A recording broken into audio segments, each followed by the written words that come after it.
Eu sou Natália Horta, enfermeira, professora do Departamento de Medicina da PUC Minas, coordenadora da pós-graduação em Gerontologia da PUC e sócia fundadora da Cuidadosa. Estou usando uma blusa preta da Rede Longevidade, com o símbolo da rede. Sou parda, tenho cabelo liso, curtos e estou aqui hoje com vocês. Vamos hoje conversar sobre as perspectivas de cuidado na longevidade.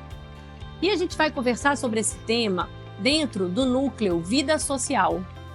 O núcleo Vida Social, ele integra as relações sociais, o cuidado e as relações entre diferentes gerações.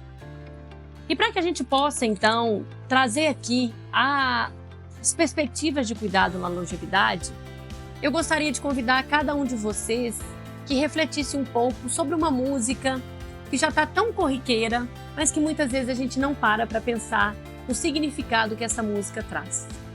Arnaldo Antunes fala para nós que a coisa mais moderna que existe nessa vida é envelhecer. Para você, é mesmo? Você já parou para pensar e se coloca no mundo como um sujeito em processo de envelhecimento? Você pensa que todo dia você acorda um pouquinho mais velho? Porque a longevidade é uma grande conquista da humanidade. E todos nós pautamos isso. Todos nós queremos viver muito, não é assim? Todos nós queremos ter muitos anos de vida. E muitas vezes a gente não se vê no espelho. E aí eu convido vocês a pensar numa outra música do Titãs, que traz para nós assim: no espelho, essa cara não é minha. Olha, como que a gente vai conversar e pensar as perspectivas de cuidado na longevidade, sendo que a gente não se reconhece na nossa própria identidade, na nossa própria imagem? Então, para que a gente possa entender essas perspectivas de cuidado na longevidade, a gente precisa compreender o quanto que o contexto que a gente vive contribui e marca esse nosso processo de envelhecer.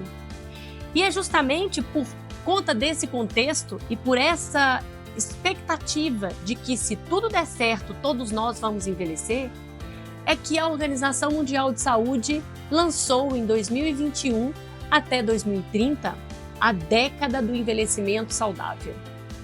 E o que você tem feito para a sua década do envelhecimento saudável? Se começou em 2021, nós já estamos falando de 3, entrando quase no 4º ano de embasamento, de norte das nossas ações, enquanto Estado, enquanto políticas, pela década do envelhecimento saudável. E o que a década do envelhecimento saudável traz para nós? Ela traz para nós as perspectivas de diferentes formas de cuidado que cada um de nós precisa construir. Então, são 4 eixos de ação. O primeiro deles, que remete a mudar a forma como pensamos, sentimos e agimos em relação ao envelhecimento. Ou seja, como nós temos sido sujeitos contra o idadismo. Como nos diz o Alexandre Kalash, não basta ser idadista, é preciso ser anti-idadista. Como cada um de nós temos implementado ações que contribuem para a melhoria e o bem-estar do outro, que também vivencia o processo de envelhecimento. Então, entender as perspectivas de cuidado na longevidade passa por reconhecer como um sujeito em processo de envelhecimento e que requer que a gente paute, discuta, traga para o nosso contexto de vida como é que a gente se vê, que relação de identidade a gente se estabelece com o nosso próprio envelhecimento. Um outro eixo importante da década do envelhecimento saudável é a garantia de comunidades amigáveis ao envelhecimento. E aí basta a gente reconhecer a desigualdade social que impacta na condição de vida das pessoas idosas no nosso país.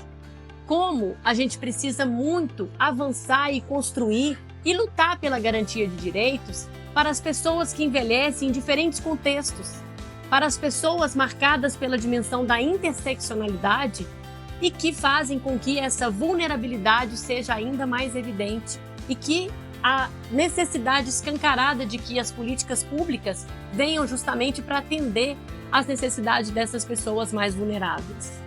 Um outro eixo importante que a década do envelhecimento saudável traz para nós é a organização de serviços e como esses serviços precisam ser organizados, centrados na pessoa idosa, especialmente no âmbito da atenção primária, ou seja, dos cuidados do nível básico de saúde, que não significa que sejam cuidados de menor complexidade. Pelo contrário, a gente está falando de serviços que sejam empáticos, que sejam capazes de acolher a pessoa idosa na sua singularidade. Então, esse é um esforço que a Organização Mundial de Saúde nos convida a pensar outras formas de olhar, de acolher e de oferecer ações de cuidado para as pessoas idosas. E, por fim, a última área da década do envelhecimento saudável, muito importante quando a gente pensa essas perspectivas de cuidado na longevidade, que remete à garantia de cuidados de longa duração ou de cuidados de longo prazo para aquelas pessoas que deles necessitarem. E aí, o que cada um de nós tem feito para que a nossa cidade garanta e tenha uma perspectiva de política pública para atender às necessidades de cuidado daquelas pessoas idosas que precisarem de retaguarda de cuidados?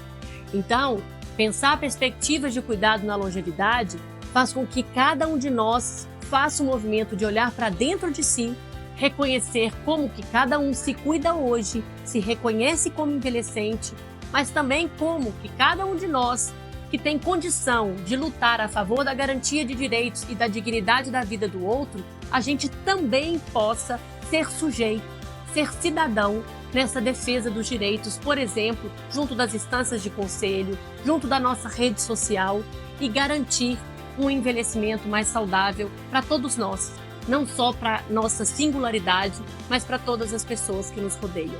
É o convite que eu faço para a sua reflexão.